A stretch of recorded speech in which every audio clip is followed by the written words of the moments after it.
Oh, yes.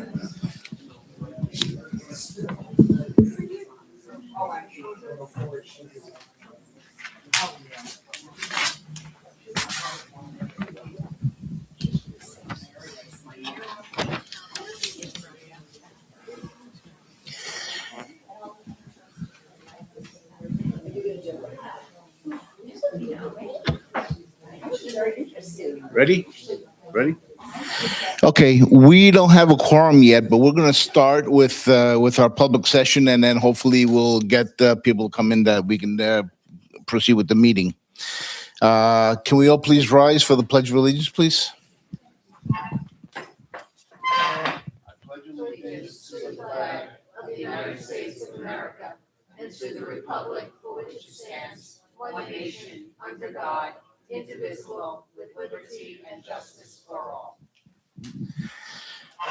Thank you. I would like to start off by acknowledging Lori Windsor from Congresswoman Nicole Malliotakis' office. Lori. Nancy Roden from Councilmember David Carr's office. And Susie Blair, she's from Fort Hamilton. She's going to come up with Colonel Cantwell. And first, we'd like to invite Michael Capatelli from Assemblymember Tanusis' office.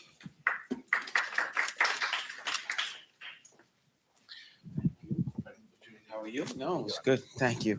Hi, everyone. How are you? Michael Capitelli. I'm here representing Assemblyman Tanusis, who is in Albany tonight fighting for you. Just wanted to give just a few updates, just information. Many of you may have known Basil Kapitanakis, who often attended these meetings. He moved on. He's going back to school. And we just wanted to thank him for his service. But you will see both myself, Eric Marr, and Hernan, who is the Assemblyman's Chief of Staff. Many of you also know. So we'll be here continuing to engage and be available to the community board and to all of you as issues arise. The Assemblyman had his Greek honorary event in Albany and honored us, and I hope that I do the name justice, Seratos Valos, a Brooklynite, and want to certainly recognize him for his award that he received in Albany for Greek Heritage celebration for the New York State Senate and Assembly Greek legislators. And if there's anything that you would want to make sure that I bring back to the Assemblyman, please feel free to let me know. I'll be in the back, and you could always email me, coppotm@newyorkassembly.gov, and thank the Colonel for her service, and I know that she'll be up speaking later. Thank you so much. Thank you very much. Thank you. Next, I'd like to invite Tori Kelly from Senator Andrew Gennardis' office.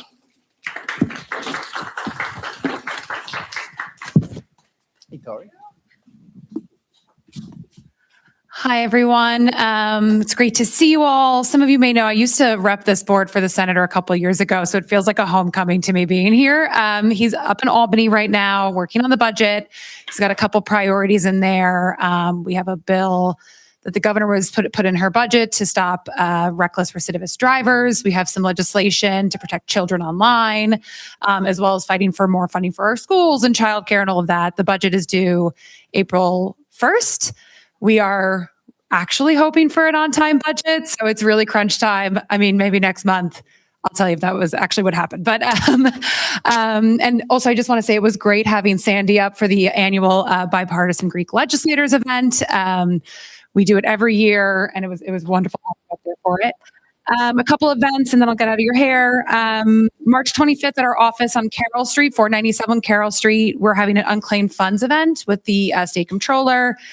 Please call for an appointment. Our number is 718-238-6044.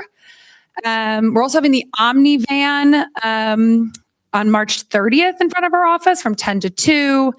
And then something that probably many of you are very familiar with, May 9th, we're doing our shredding truck at St. Anselm's Church. Shred Fest is back on with Councilman member Santos Soso. So that's all I have. Thank you so much. Next, I'd like to invite Colonel Misty Cantwell from the Fort Hamilton Army Base, and she is with Susie Blair, who is the Fort Hamilton Public Affairs Chief. Hey, good evening, ladies and gentlemen. There's just one event I really want to highlight, and that's the 1st of May. We'll be hosting our Retiree Appreciation Day. The Veterans Affairs, Department of the Army will all surge resources in. We'll also host health and wellness health fair for the community as well. A lot of perks that day, particularly at AFES and I know, thank you, and the commissary, as well as some free meals. So if you're interested, there's flyers in the back along with a couple of other welfare and recreation events. Thank you very much. Also tonight, we have Jessica Callow from Borough President Antonio Reynoso's office.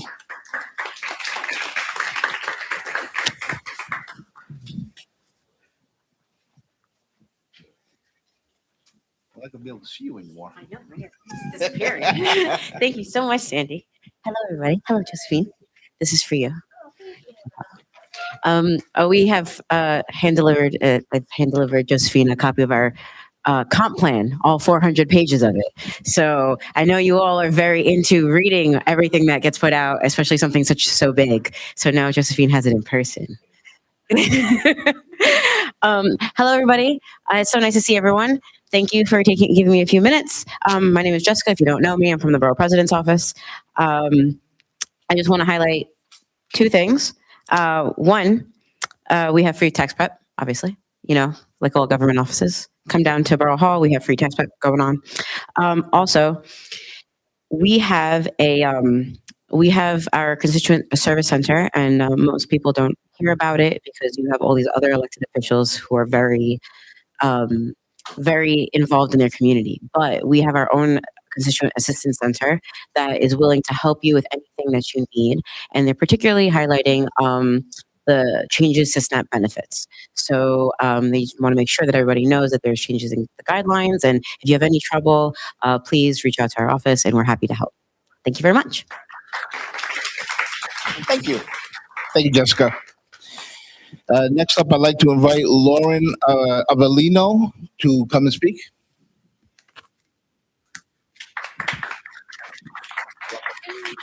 Thank you so much.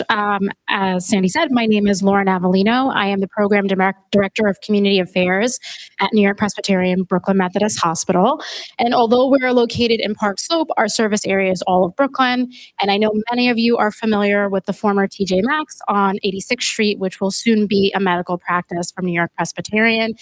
Multi-specialty group, primary and multi-specialty care, including cardiology, digestive services, endocrinology, OBGYN, orthopedic surgery, on-site x-ray, and surgical subspecialties, including general surgery, colorectal surgery, vascular surgery. Lots of exciting new things. It will start seeing patients at the end of this month, March 31st.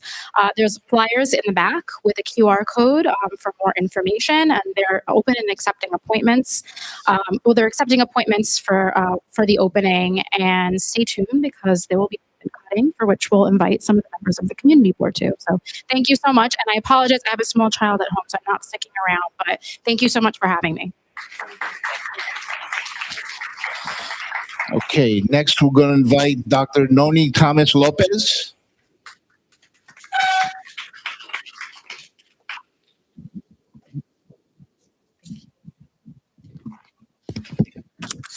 Good evening, everyone.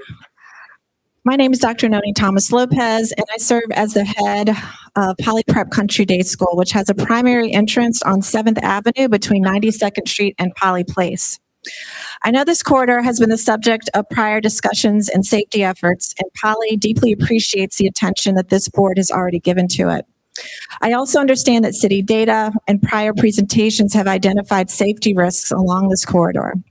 Unfortunately, 2 incidents involving our students in just the past 9 days make clear that the current conditions are not sufficient to ensure pedestrian safety. This Saturday before last, one of our students was struck by a car departing our campus. In sight of her mother, who was waiting to pick her up, the student was sideswiped, knocked unconscious, and hospitalized for several days.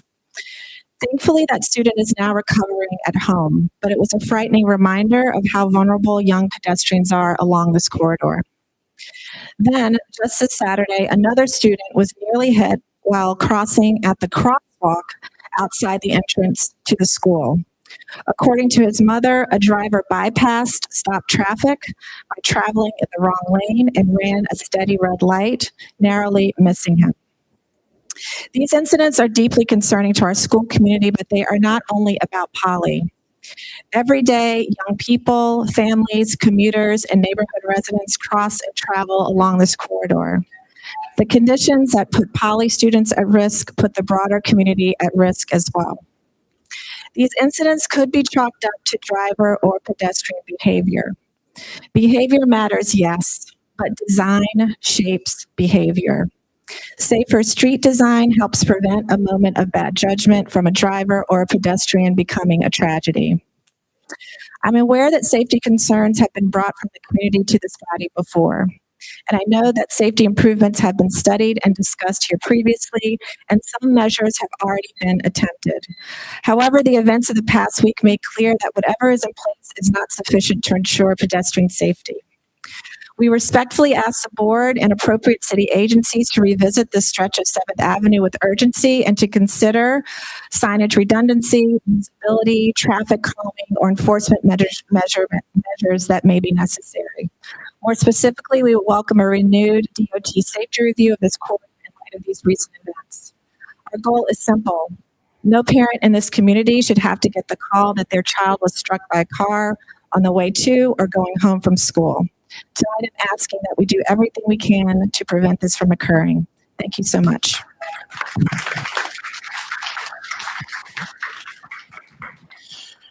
Okay, next I'd like to invite David Kupferberg.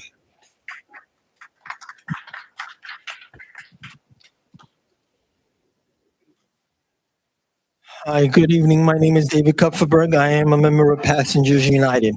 Passengers United is a 501c3 nonprofit, nonpartisan transportation advocacy group. Go to www.passengersunited.org for details on how to donate and our counter proposal of the MTA Brooklyn bus network redesign. At the back, there are 2 documents: who we are, an abridged version of the counter proposal, and our critique of bus stop balancing. What is bus stop balancing?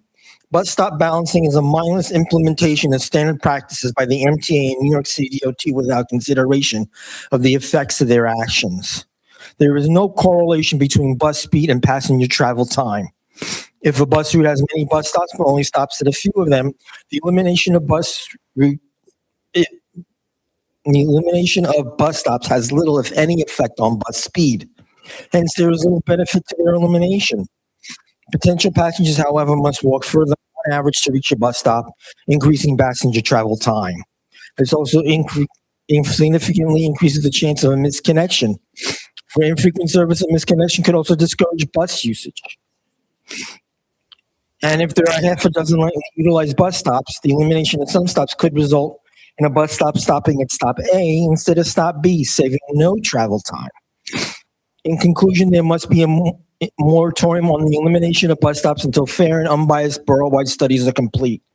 Bus stop balancing has demonstrated that the MTA and New York City DOT are only concerned about bus speed, not passenger travel time. They are pretending that they will make improvements in speed travel. It is dishonest and wrong. They cannot be trusted. Thank you. Thank you. Next up, I'd like to invite Brad Hennessy, please.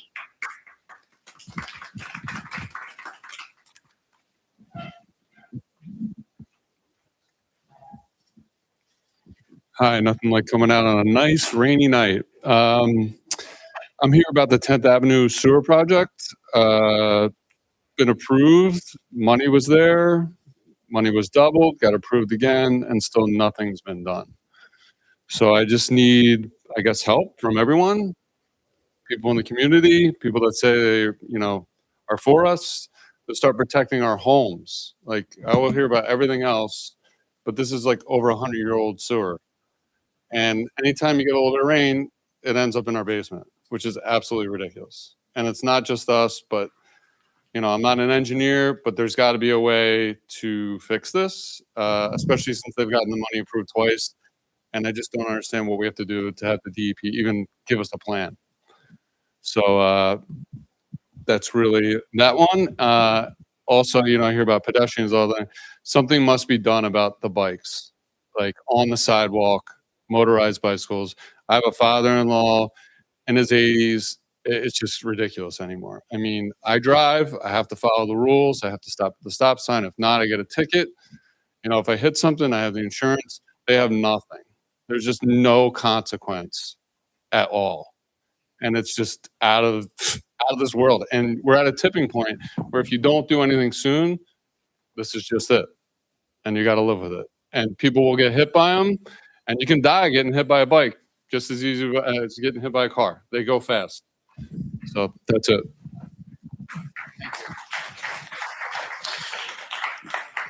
Okay, next up, I'd like to invite Emmanuel Julansi.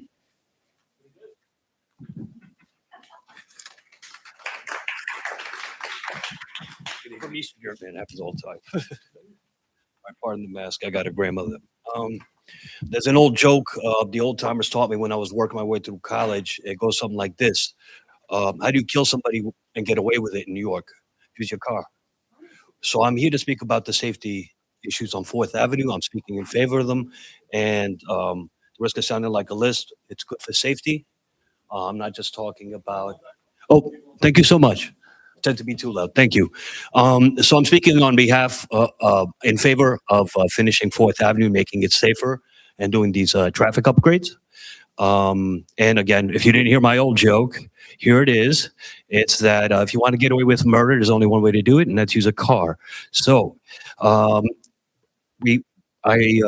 guess the short version is I think this is good for safety. What I mean is doing the multimodal transit where we can get bike lanes, where we can get buses a little bit in, a little bit faster.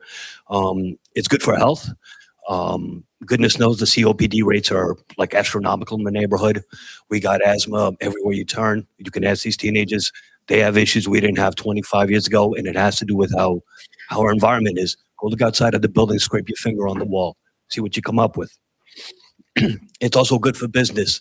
The average block gets about 2,100 people going by.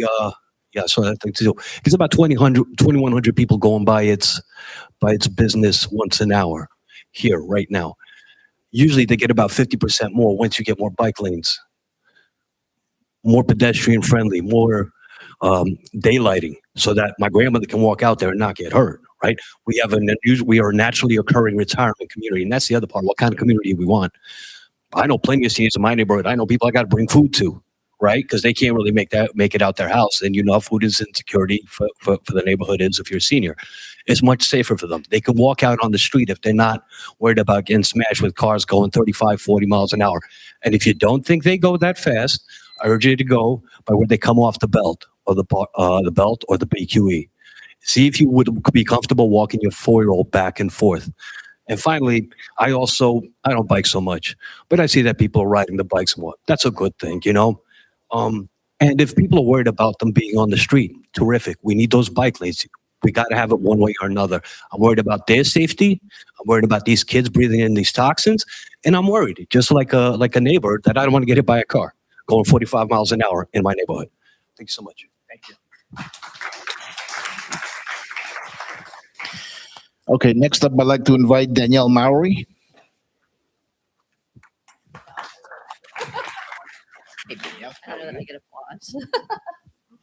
Hi, everybody. I'm actually up here to make a couple of announcements for the League of Women Voters of New York City.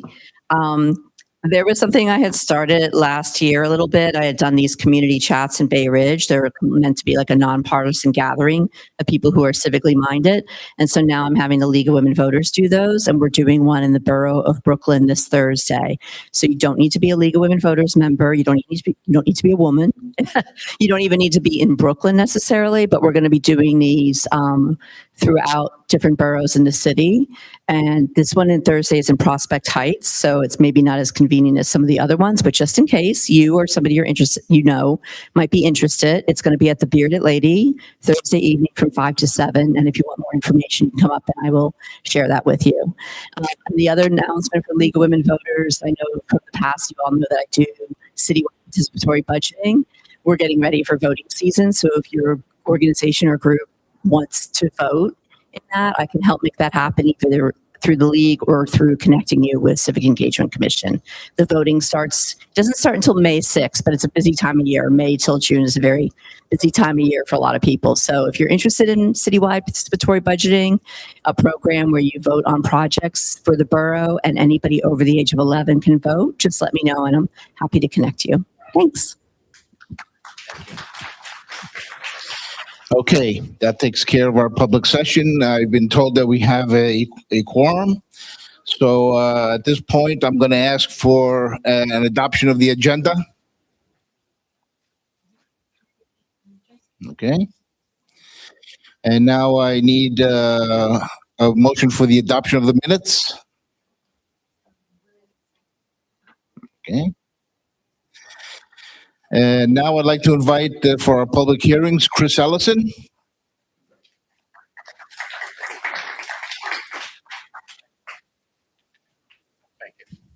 Good evening.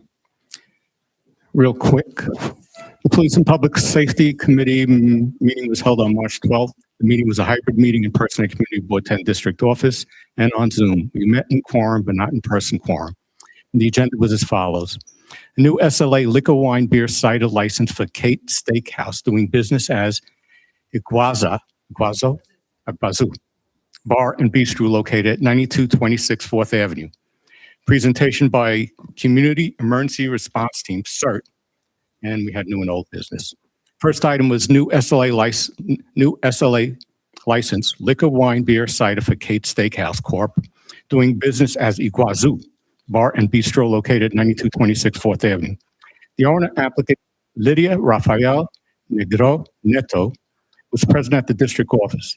The applicant currently owns and manages Sarava Bistro located at 6819 3rd Avenue. 9226 4th Avenue was previously Daddy O BBQ, a sports bar. There is no adverse history at the 3rd Avenue location and the 4th Avenue location. The restaurant will have 15 tables with 54 seats and one stand-up bar with 10 seats. The hours of operation will be Monday through Thursday, 11 a.m. to 11 p.m., Friday, Saturday, and Sunday, 10 a.m. to 12 a.m. The restaurant will have background recorded music, live music, and occasional DJ. They may host events such as birthday parties and anniversary. The applicant did supply a menu, certificate of occupancy, floor plan, and a 500-foot public interest statement. Motion was made to deny the applicant unless they agree to the following stipulation. The premise will be operated as a restaurant. There will be no sale or consumption of alcohol on the premises until the SLA issues the appropriate license. Applicants will not serve or allow BYOB until their license is obtained. Excuse me. The owner or manager will be on-site during all hours of operation. The hours of operation will be Monday through Thursday, 11 a.m. to 11 p.m., Friday, Saturday, and Sunday, 10 a.m. to 12 a.m. There will be no smoking permitted. There will be no outdoor music. The doors and windows should remain closed with any amplified music. Background recorded indoor music sound levels remain below the level permitted by the New York City Noise Code. There will be at least 20% visibility view into the establishment at eye level. Once the State Liquor Authority license is obtained, the community board may call upon the applicant to address any concerns that may arise. The applicant agrees that should it change its method of operation, it will give notice and meet with the community board committee at least 45 days in advance of any such change. The applicant agreed and motion passed unanimously in favor. So I need a second from the floor. Carmela? Second. Any discussion? Any questions? Seeing none, I'll call it. All those in favor, please raise. Any opposed?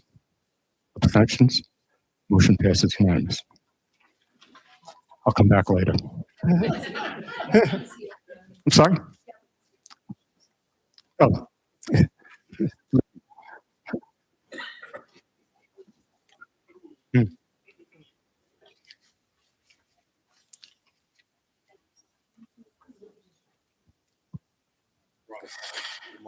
Thank you, Chris. I would like to thank everybody for coming out tonight. Last month, as you remember, we met on Zoom because of the snowstorm, and tonight is not by much, a little bit better, but not by much. So welcome, everybody. First, I want to welcome our new secretary, Chris Ellison.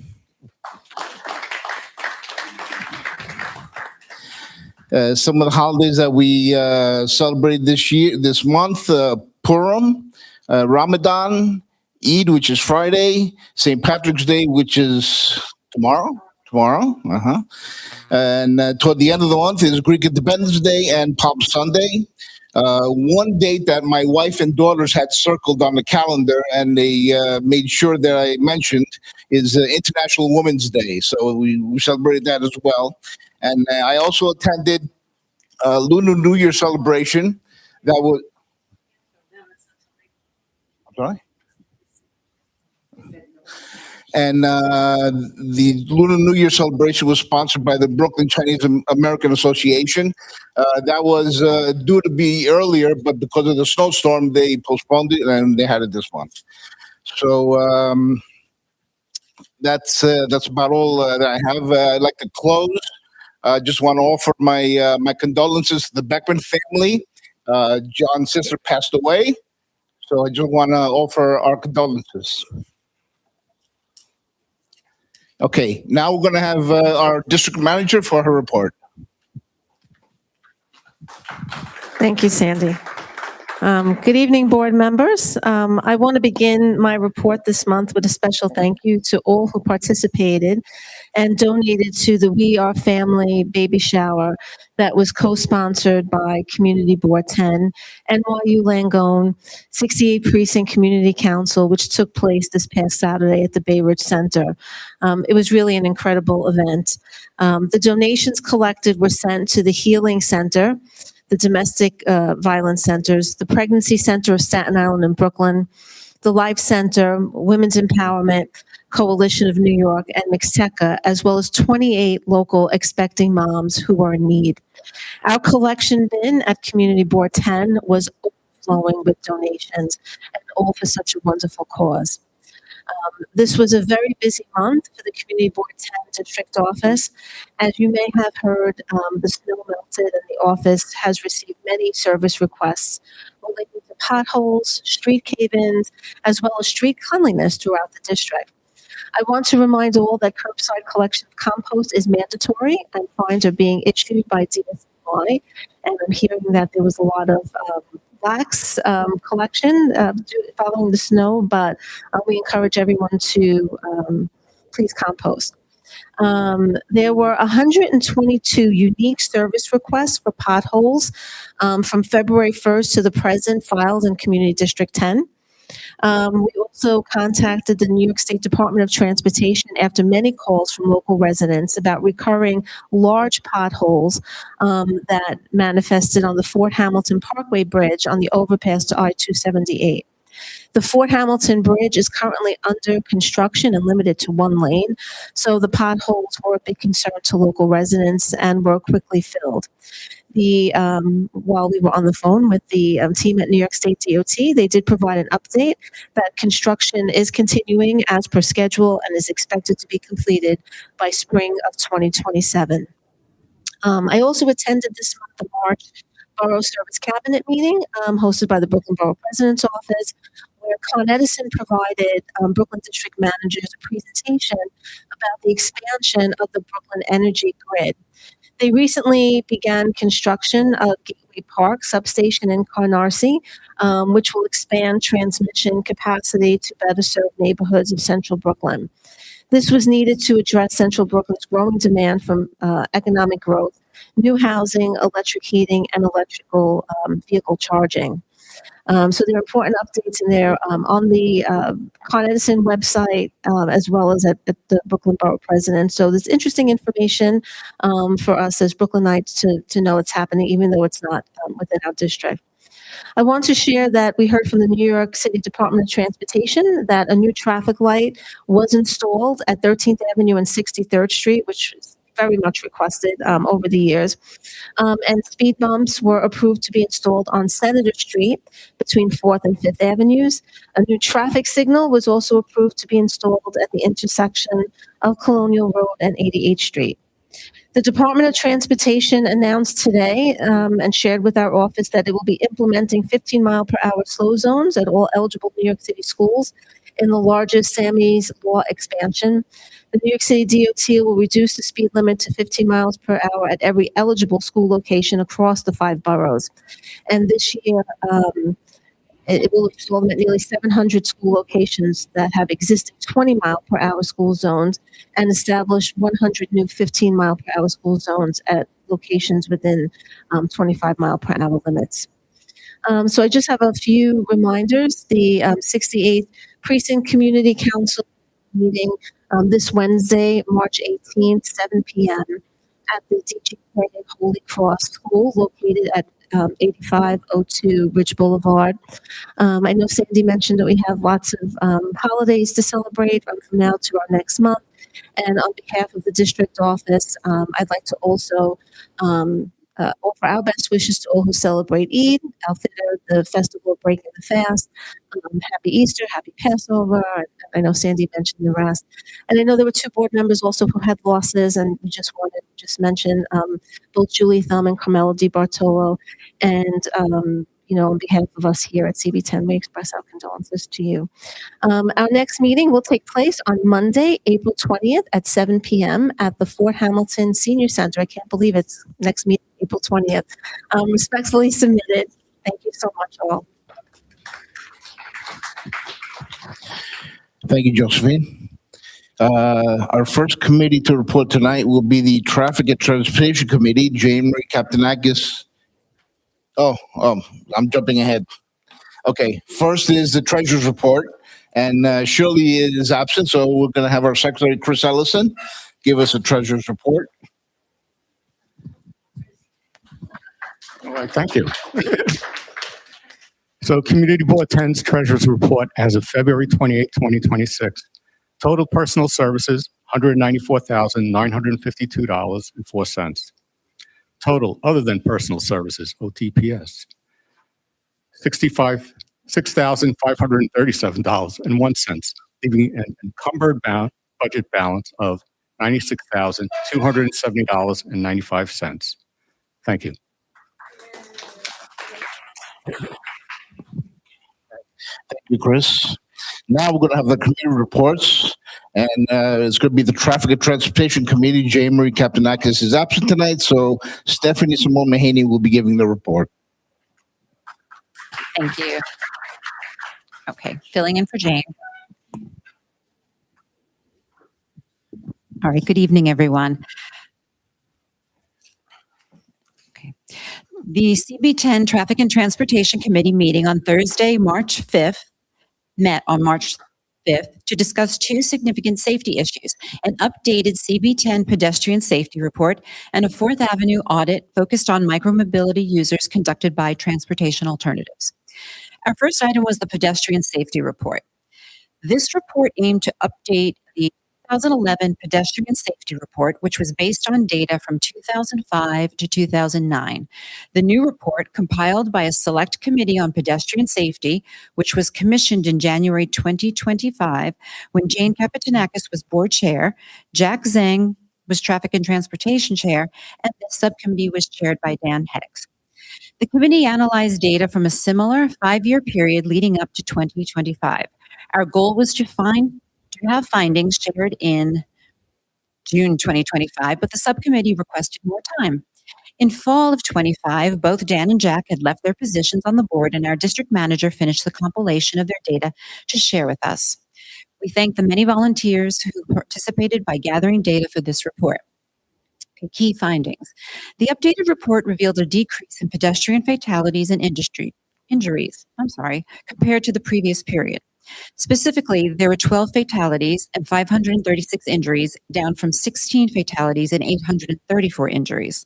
The committee noted that speed bumps and leading pedestrian intervals had been successful interventions done since 2011. There had has also been 9 street safety improvements done in our neighborhood in this period, plus the Vision Zero initiative aimed at making safety improvements at the most dangerous intersections. The committee's mission was to identify existing conditions that contributed to pedestrian safety issues and propose preventative measures. This involved identifying high priority intersections based on crash data, fatalities, and speeding camera data. Volunteers conducted field surveys noting common problems such as high vehicular traffic, especially near highway entrances and exits, difficulty crossing streets due to traffic volume and speed, lack of enforcement regarding speeding, failure to yield to pedestrians, double parking, and red light violations. Motorized vehicle use and that, part of the problems, that list is also motorized vehicle use on sidewalks, including cars and scooters. The recommendations. The report concluded with recommendations for coordinated action, emphasizing that enforcement alone is insufficient. It suggested sharing findings with the New York City Department of Transportation and elected officials to expand education and enforcement efforts. An example of successful educational outreach was the distribution of materials to businesses offering valet services to address double parking. The goal is for Community Board 10 to continue collaborative efforts with the DOT, NYPD, and all community stakeholders to work toward improving pedestrian safety in Community District 10. Once again, we thank Dan, Jack, Josephine, and all of the volunteers who contributed to this thorough report. Okay, there was a motion. We had a motion to share this report. So the motion is to share this report by our Pedestrian Safety Subcommittee of CB10 with the DOT and our elected officials. The committee was in favor with 1 recusal, but there was no quorum, in-person quorum, so I would need a second from the floor. Okay, Dan, second. Okay, any discussion about this particular report or its submission to the DOT and elected officials? Okay, seeing none, I'll call the question. All in favor? You've got that? Okay. Any opposed? Abstentions or recusals? Okay, motion passes. Okay. The second item was a presentation by Rose Ushanowski. Did I do that? Okay. And Dino Hatsis from Transportation Alternatives regarding a 4th Avenue bike audit that their group conducted. The 4th Avenue audit for micromobility users, expanded scope. This audit was by Transportation Alternatives, aimed to broaden the safety discussion beyond pedestrian safety and by expanding it to micromobility users. Please note this included children and adults using traditional bicycles, e-bikes, delivery cyclists, scooters, skateboards, and rollerblades. For data collection, this survey was conducted during the summer months of May to August 2025, a period when micromobility usage is typically at its peak due to favorable weather conditions. They spend 15 minutes at each intersection of 4th Avenue from 65th Street to the bridge.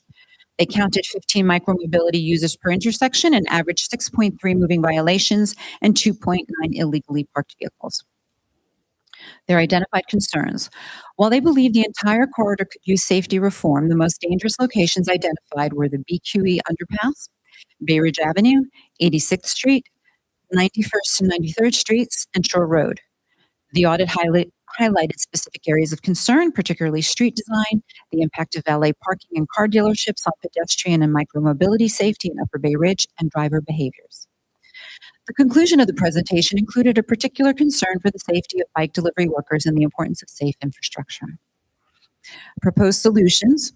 The presenters suggested a 4-to-3 lane road diet on 4th Avenue as a highly impactful solution and compared this to a change that was successful on Riverdale Avenue in the Bronx.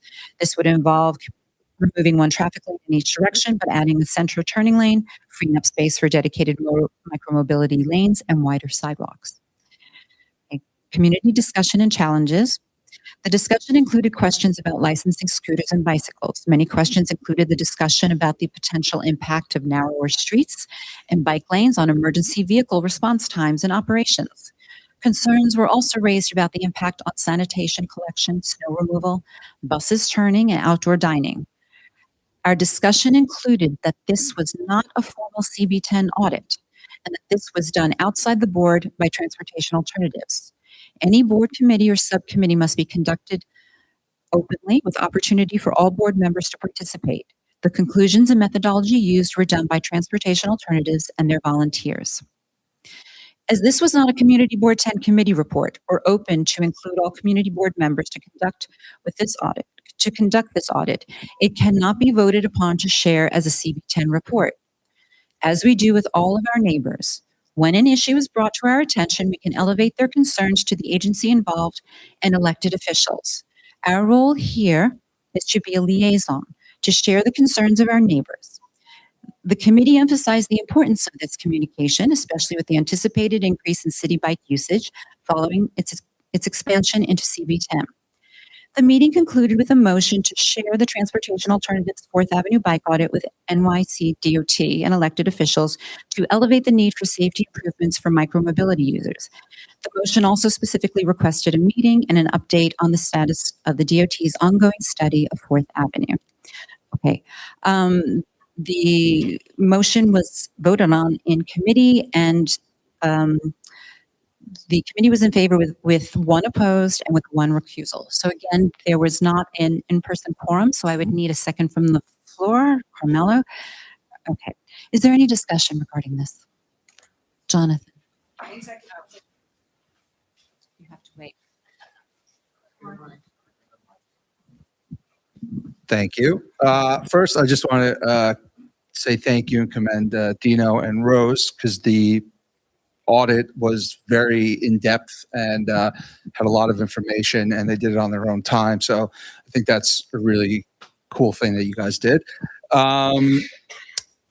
One thing I was thinking about with this was that that section of 4th Avenue is a little bit different than the section from 65th to downtown Brooklyn, in the sense that it feeds into Shore Parkway, Bell Parkway, and the Verrazano Bridge. So I do think that it being the 4 lanes helps, because as the report mentioned, there's like 21,000 cars a day, or 18 to 21,000, I believe you guys said, going on that route every day. And as someone who lives on 4th Avenue and 94th Street, when the top of the bridge closes, which it does quite often, which I never realized, traffic becomes a standstill, which then backs up onto the back Bell Parkway and then towards 75th Street. And it just becomes a real problem. So in that sense, I don't think that making it narrow would help. Also, the bike lanes do need to exist. So I'm wondering if and underneath the overpass of the BQE is a complete disaster. So I'm wondering if maybe the bike paths in Sunset Park get rerouted towards 6th Avenue or back towards 2nd Avenue that way, so that there can be a bike lane, but it just wouldn't go on 4th Avenue. So because the bikes do need to go on a bike lane, they're safer in the bike lane. I'm not sure that every biker is going to use the bike lane, but that's kind of what I was thinking. I even went as far as on that Saturday to go down 4th Avenue from my corner to Lafayette Street in downtown Brooklyn, and kind of observe what's going on. And listen, life went on, deliveries were made, garbage was being picked up. It didn't seem like it was at a standstill because there were bike lanes. So I do think the bike lanes are important to have, but I do think that because our section of 4th is feeding into those highways and bridges, that narrowing it would be problematic. So that's it. Thank you.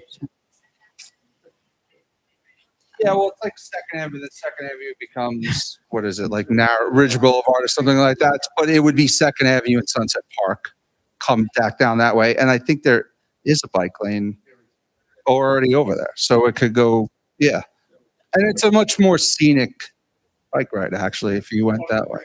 Yeah, there you go. Thank you. Chris was next, right here. Thank you.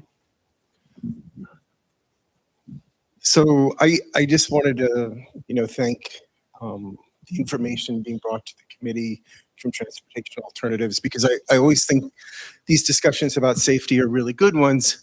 And even though it's, one piece that's brought in, encouraged me to look at other things as well. And so I was looking at a study by Hunter College on Manhattan, and there's like a lot of nuances that they also looked at in their study. And they make a distinction between the non-commercial traffic and the commercial traffic.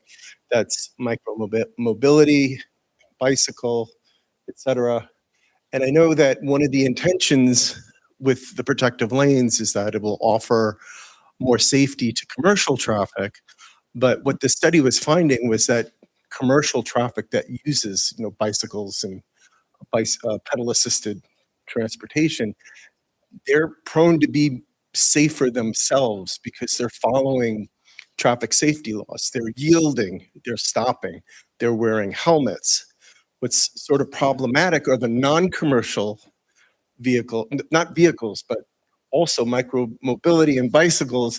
They're not necessarily yielding. I think there was a statistic that the non-commercial traffic that they directly observed over a span of time with trained volunteers, they found that they were only yielding to pedestrians about 56% of the times. Now consider this, that when you put that traffic in those protective lanes and you have some people who obey the laws and some people who don't, you may have someone stopped, a commercial cyclist stopped, may get hit by someone who's non-commercial and doesn't stop. I think that sort of ties into the themes that we're already discussing, that we really want not just protective lanes, but we want good information for everyone's safety. And I think that's really important. We see that as a trend. It's in the state. There was a law passed about warnings for at gun shops, and it's an important step because being responsible for something that you own, so it stays out of the hands of someone who's very vulnerable mentally or a child, that's important. It's the same thing with riding a bike or riding a car. Everyone's got to be responsible. So I think this is a really good conversation, and I hope that we continue to not just create the pathways, but make sure that the people that are in the pathways are being safe for everyone. We can't lose that message. That's really important. That's all I wanted to add. Thank you, Chris. Dan, you can just pass it that way.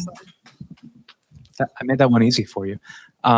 So I just kind of wanted to react to your comment, Chris, and react to Jonathan's a little bit as well, about, why Fourth Avenue specifically is important, why it was the focus of this study as I understand it, and, why I think it's really important for us to present this data and these concerns to the DOT now.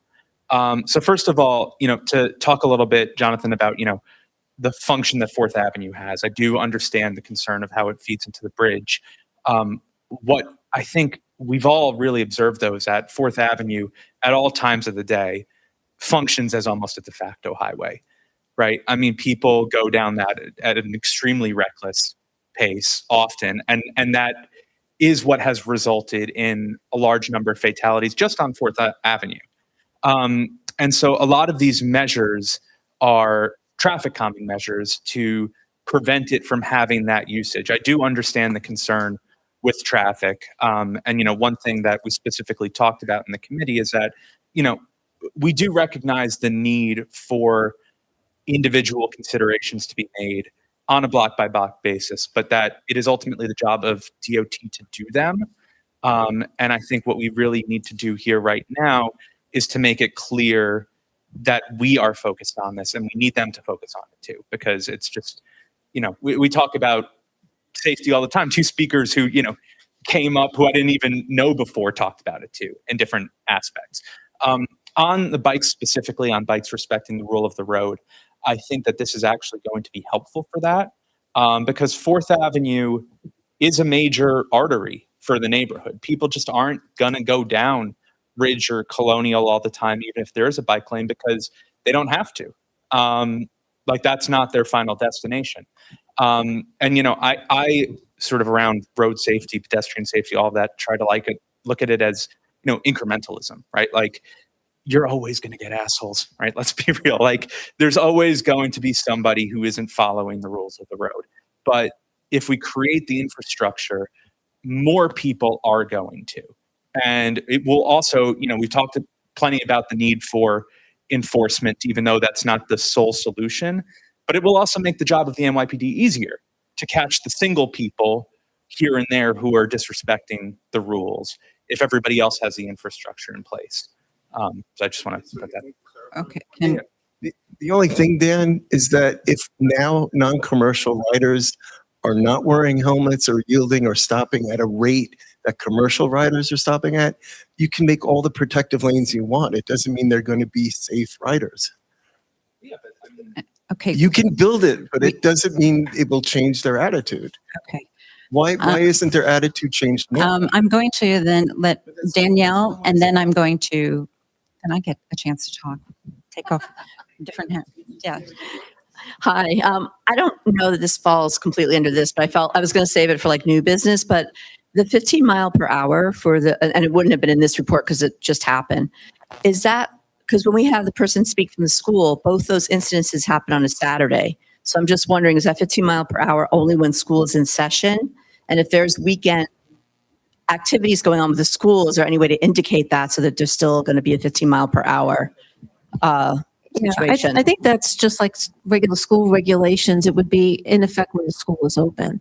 But I will double check that with DOT. I'm also going to check the specific, incidents of, a pedestrian,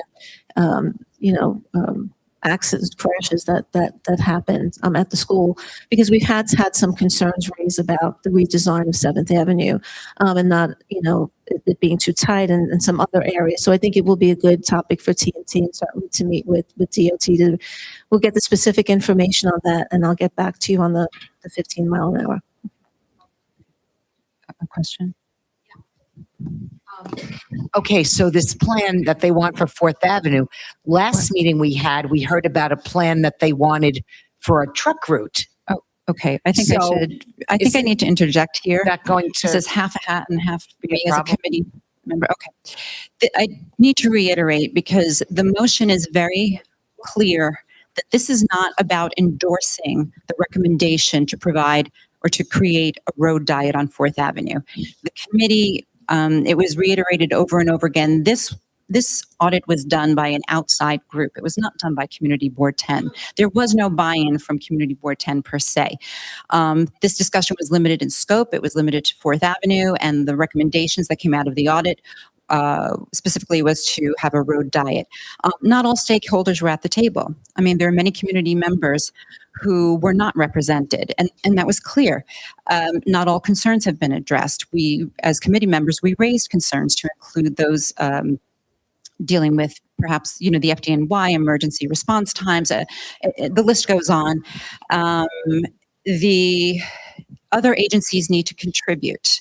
So the discussion or the motion here, as Jane put in her report, it's to elevate the audit that was conducted by Transportation Alternatives, just for greater visibility, to elevate that to the DOT and elected officials. We do not endorse.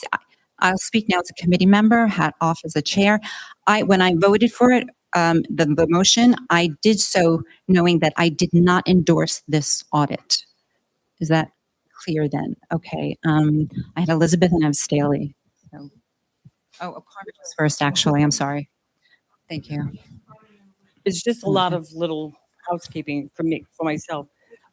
Somebody standing on a corner looking at the traffic in Bay Ridge is different from a lifelong resident who lives on one of these streets and has to deal with parking and speeding. For myself, I would like a town hall meeting if this had to come to pass, to have residents of 4th Avenue there. I think it's only fair. I think with the underpass on 65th Street, my church is on 6th Avenue. We have a flyer that I got from Josephine that said, this is about a 6 or 8 month project. So once that project is done, they could ask for a bike lane. They could it'll be easier to get off 4th and go up there and get on the bike lane on 7th. And they could also ask, maybe put more lights or something there, because it is dark. Right? Oh, signage, yeah.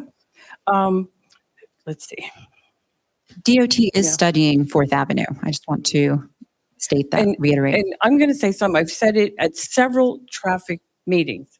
We need to go after the police more, because I've been on this committee about 8 years, and years ago they would say, yeah, we have to get, bikes registered, scooters registered, identification on them. And this is like year 8 and nothing. Because I said at the meeting, I feel like I'm in the Wild West. It is because there are things we can do. There are things DOT can do. There's things the police can do. But there are things the politicians need to do. When I grew up, I had identification on my bike. If, anybody could get hit by any vehicle. On my block, there's the Fifth Avenue between 81st and 82nd. It's like a busy thoroughfare for people on motorized bikes, regular bikes, scooters, everything. They need to have identification on them for protection for anybody they may hit or hit property, or for themselves. Because if they get hurt and they're knocked out and they need to go to the hospital, how are they going to get proper care? So a lot of this is we have to go after the politicians, because this is like something they can control that we can't. Thank you. Staley, and then we'll go over to, yes. So I think this is a great discussion that we're having. My main comment is just that I just don't tonight. I don't want us to get lost in the weeds of whether a bike lane's good, whether a turn lane's good, all of these details, because that's not really what we're talking about. What these what Dino and Rose have done, I think, is bring forward some very useful data. They've articulated some real concerns. One thing I have not heard anybody say tonight is that Fourth Avenue is wonderful and could not be improved and could not be any better. Everyone has different opinions about what should be done about it, but I think everyone is in agreement. Everyone who's spoken is in agreement that it could be better. And I think these guys provide some data to sort of bring this issue up and to encourage DOT to come and talk to us about it. And that's why I think we should vote in favor of this motion. I think it's an important issue that we should dig into a little more deeply. And this is a really good starting point that they presented to us at our last meeting. Thanks a lot. Elizabeth?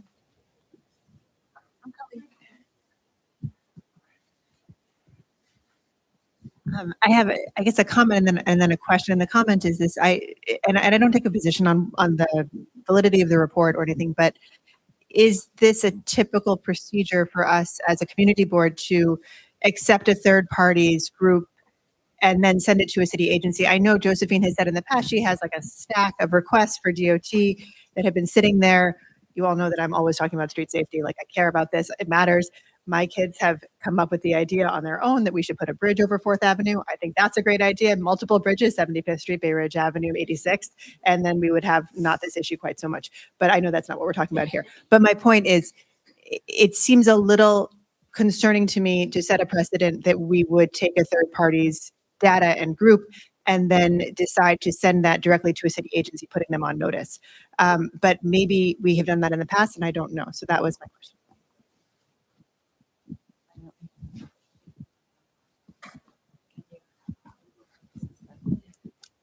I'm trying to think of an example, Elizabeth. We have received letters, say, from schools or community groups that have a suggestion for an intersection, and we have forwarded that on to DOT. Not as comprehensive as this report, but certainly we have in the past. If we received a request from any community organization or about an issue in the district, we have passed it on without taking a, position, just for their review.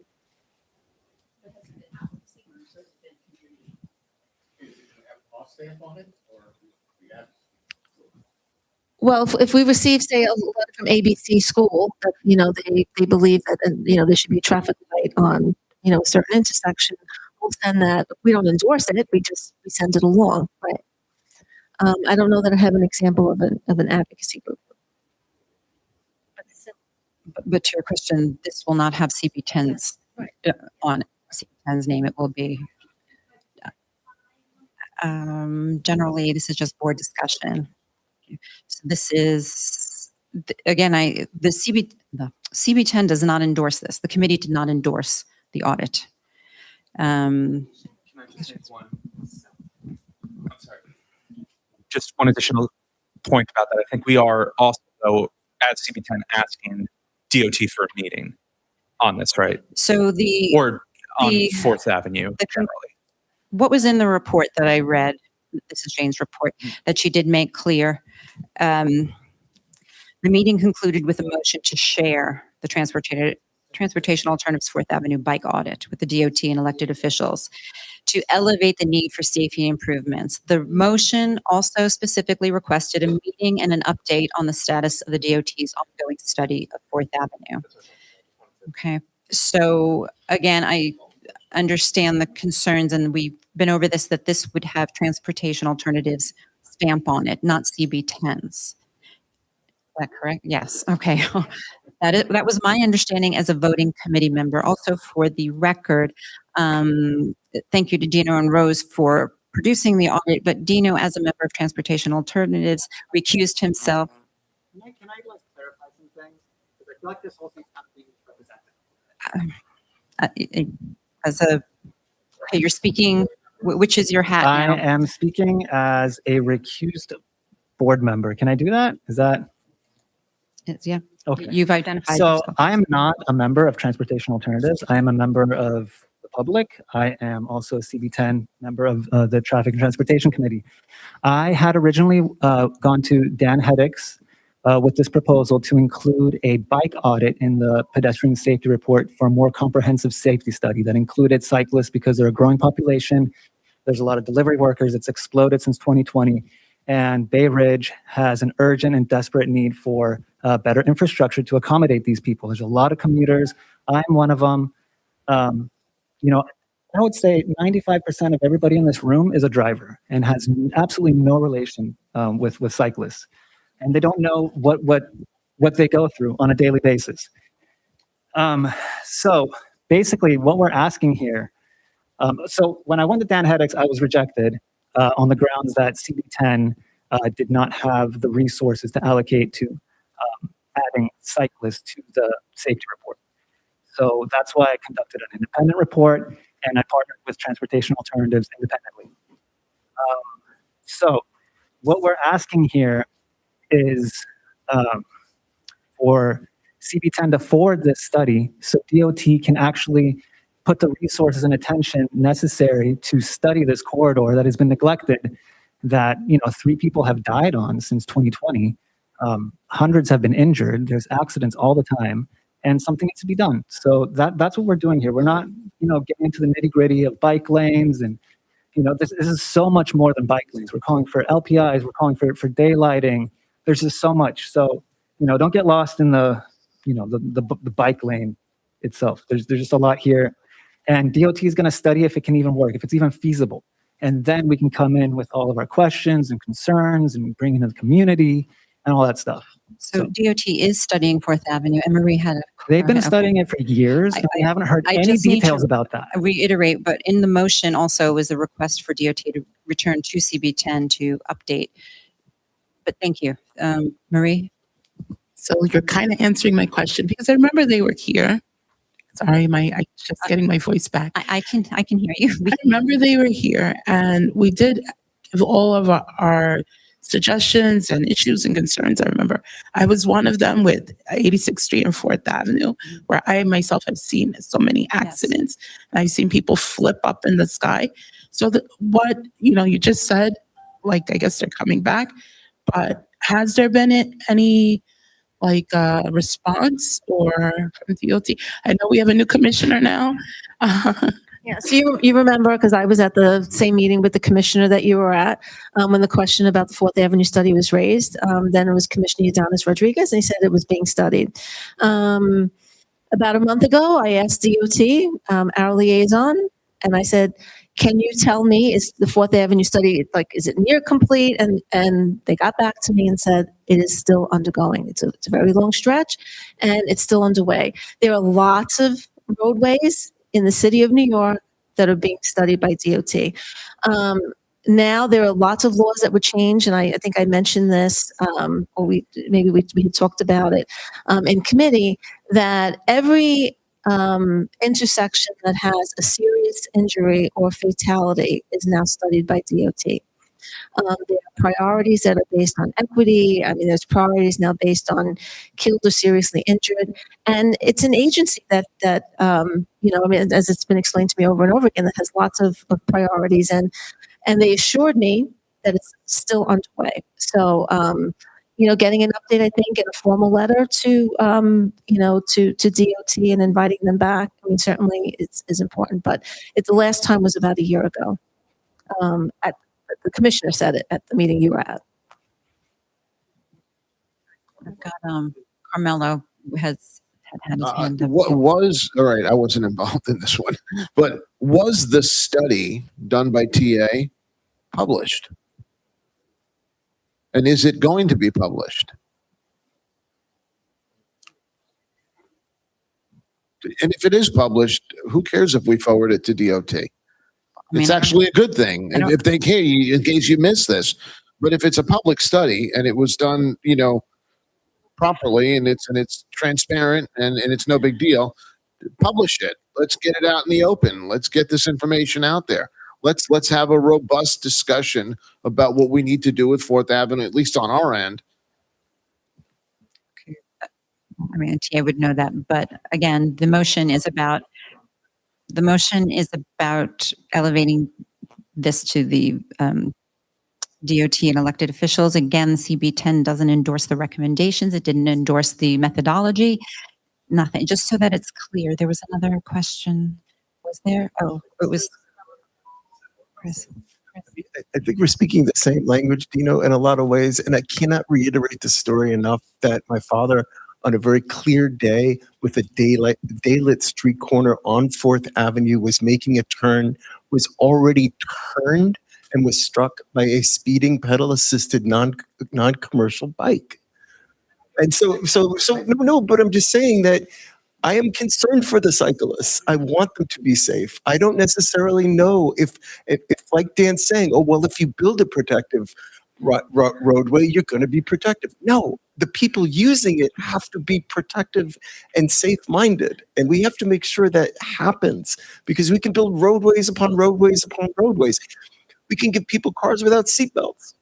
That's all we're saying. Okay. It doesn't matter. It doesn't mean they're going to be safe. So then Elizabeth, and then, thank you. And then again, to remind everyone, we're not actually voting on bike lanes okay. Elizabeth, you're the last. Thank you. Oh, now I have the last. But we've got to call the question. Somebody else, raise your hand. No, I have concerns with a lobbying group having CB10 forward something on. There's no reason that a lobbying group cannot send something to DOT directly. I'm not opposed to improving street safety on 4th Avenue whatsoever. As far as I'm concerned, it could be a one-lane road that was only for bikes. That being said, when the next lobbying group comes to us and asks us to write something, to send something along to a city agency, I have some concerns about that. That's my 2 cents. That's not to say that they didn't do lots of hard work, that the work is necessary, that it might not have been done otherwise, that we're not grateful for the work, but that doesn't mean that necessarily it has to come from this community board, is my view. Okay. All right. So then I'm going to call the question. Did we have a second? Yes. Okay. And so all those in favor?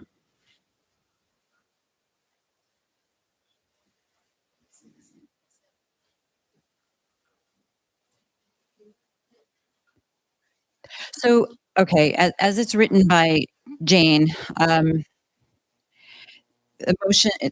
we had a motion to share this report by transportation alternatives with the DOT and our elected officials. In the previous sentence, the motion also specifically requested a meeting with an update on the status of DOT's ongoing study of 4th Avenue. So there can always be a friendly amendment. Is a friendly amendment divides two, though? That's 2 different motions that you're talking about? Then we'd have to, I believe, procedurally, we'd have to vote on this one. Oh, do we already? Oh, we already have, we're halfway through this one. I'm sorry.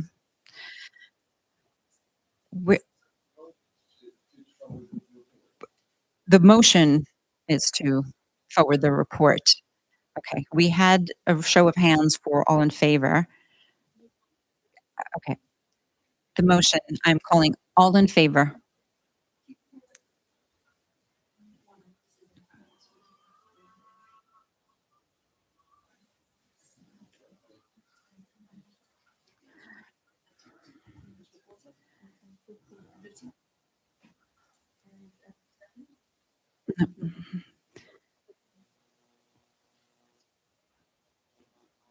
Okay, all opposed?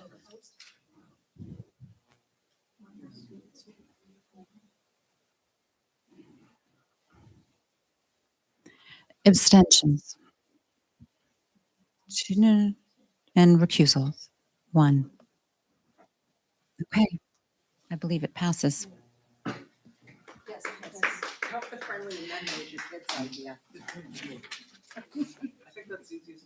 Do you want to announce me, or do we want me to announce me, or, We're not going to have Stephanie sit down right away. We're going to have her do her zoning and land use committee report. Okay, this is informational only, so I'm not calling anything. Yeah. All right. The Zoning and Land Use Committee met in virtual quorum on March 2nd at 7 p.m. 2 items were on the agenda. The first was a continued discussion of potential landmarking and preservation priorities within CB10, and the second was an announcement regarding several Department of City Planning applications expected to be filed within the district in the coming months. The committee returned to a discussion begun several months ago regarding potential landmarking candidates throughout the district. As part of an earlier effort, sectors of Community Board 10 had been assigned to individual committee members who conducted walking tours of their respective areas and brought forward properties that might merit further preservation consideration. The purpose of the exercise is not to select sites for immediate landmark designation, but rather to begin identifying buildings and groups of buildings that reflect the architectural variety and historical character of Bay Ridge and Dyker Heights and may warrant further study. Among the properties discussed were Christ Church on Ridge Boulevard, originally established in 1851 and rebuilt in 1909, Barkaloo Cemetery on McKay Place, Flag Court, a 1936 residential complex, and members also discussed Wanamaker Terrace, a distinctive row of Tudor-style cottages, as well as 421 99th Street, a mid-19th century structure associated with the early village of Fort Hamilton. Additional sites raised include St. Bernadette's Church, St. Philip's Episcopal Church, the former Art Deco Bank Building at 7424 13th Avenue, and the Saida House at 1135 84th Street. Several residential groupings, including a row of brick townhouses on Ridge Boulevard between 91st and 92nd Streets, were also suggested. Some of the properties discussed had also been identified through earlier research conducted for the board by former intern Thadia Delancey. The committee also noted that the board previously submitted requests for evaluation, or RFEs, to the Landmarks Preservation for Engine 242, which is here in Bay Ridge. Well, actually, we're in Dyker Heights now, so that's Engine 284, Dyker Heights, and the former Bay Ridge High School, now the High School of Telecommunications, Arts, and Technology. And the committee agreed that those requests should be resubmitted under the new administration. Members emphasized that the discussion remains exploratory and that successful preservation efforts depend on community understanding and participation. Rather than attempting to prioritize specific sites at this stage, the committee agreed that the next step should be to organize a public informational session, essentially a landmarking 101, and invite the owners of the properties discussed, along with interested community members. The purpose of the session would be to explain the preservation tools available, including both local landmark designation and listing on the National Register of Historic Places, so that property owners understand the options and do not feel that they're being pushed toward a particular outcome. The committee discussed inviting representatives from preservation organizations such as the Historic Districts Council and possibly residents who live in landmark buildings who could speak about their experience working with the Landmarks Preservation Commission and what it means to live in a landmarked property. Members also noted that strong community buy-in will be essential and discussed encouraging residents to suggest additional buildings that may deserve recognition, as well as the possibility of forming a small preservation working group of interested property owners and community members that could continue working within the CB as the effort develops. Okay, the second agenda item concerns several Department of City Planning applications expected to come before Community Board 10 soon. The committee was advised that an application is anticipated for the current Staples site at 9305 Fifth Avenue, involving a zoning map amendment from R6B to C23 and from R5B to R7X and a C24, together with a zoning text amendment mapping MIH to facilitate another 11-story mixed-use development containing roughly 292 residential units and approximately 13,000 square feet of commercial space. Certification is expected in April. The committee was also advised of a second anticipated application at 984 Fort Hamilton Parkway involving a zoning map amendment. I think I got the address wrong. I'm sorry. 9818. I'm sorry. Yes, my apologies. So a zoning map amendment from R4B to R6A to facilitate a new four-story, approximately 33,000 square foot community facility building at the site currently occupied by the Bay Ridge Community Development Center, which was the former St. John's Episcopal Church property. Okay. Members noted that these filings are significant not only because they will soon require review by the board, but also because they may be among the first applications through which CB10 begins to see the practical consequences of the November ballot proposals approved by New York City voters. Those proposals are expected to affect aspects of the land use review process, including adjustments to ULURP timelines and procedural requirements that may allow applications to move through the early stages of review more quickly than has historically been the case. The changes may also affect longstanding practices such as member deference, which has traditionally allowed the local council member to play a decisive role in land use decisions within their district. So that would go away. That has gone away. As a result, members noted that community boards may begin to see applications advancing through the process at a faster pace and under somewhat different procedural expectations. The committee therefore emphasized the importance of closely reviewing forthcoming guidance from the Department of City Planning. A presentation explaining these procedural changes has been scheduled for March 16th. It actually coincided with this meeting, but it is available to watch. And members agreed it would be helpful for the committee to review that material so the board is prepared for what is likely to be a more active and potentially more complex land use environment in the months ahead. Respectfully submitted, Stephanie Simone Mahaney. Thank you very much. I'm done.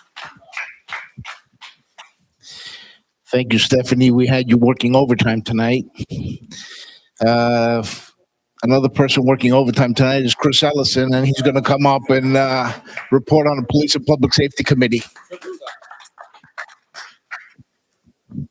Thank you. Thank you, Stephanie. So the second part of our meeting was we had a presentation by Community Emergency Response Team, known as CERT. Presentation by CERT was conducted at the district office by several members of CERT.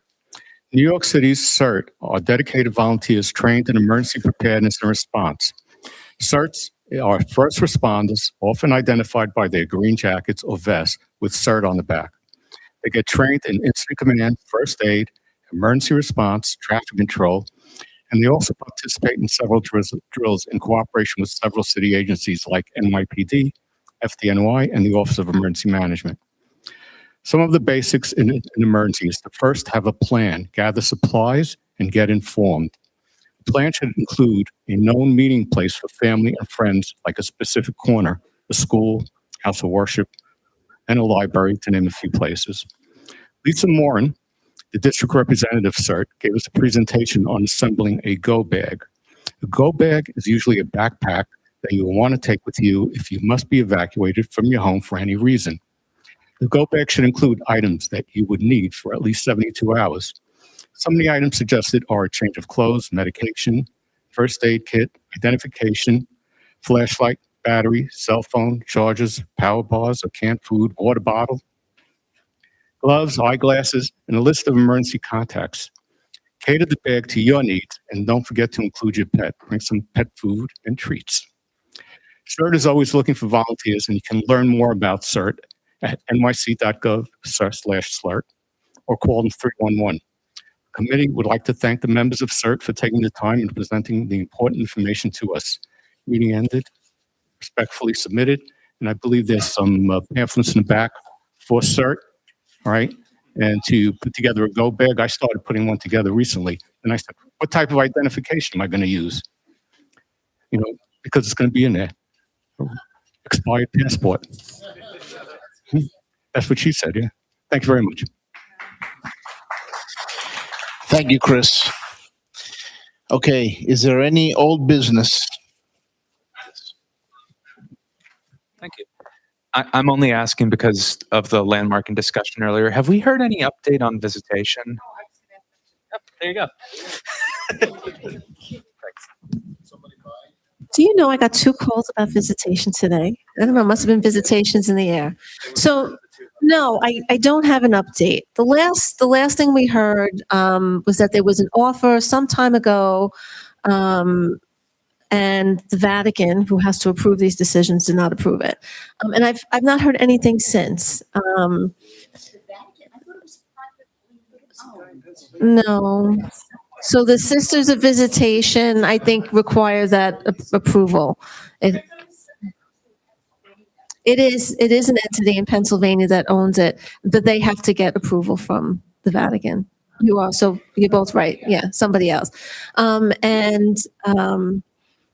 So a lot of it's just rumor and conjecture. And so the bottom line is, I don't know, Dan. But if I do hear anything, I will let you know. Yes. Thank you.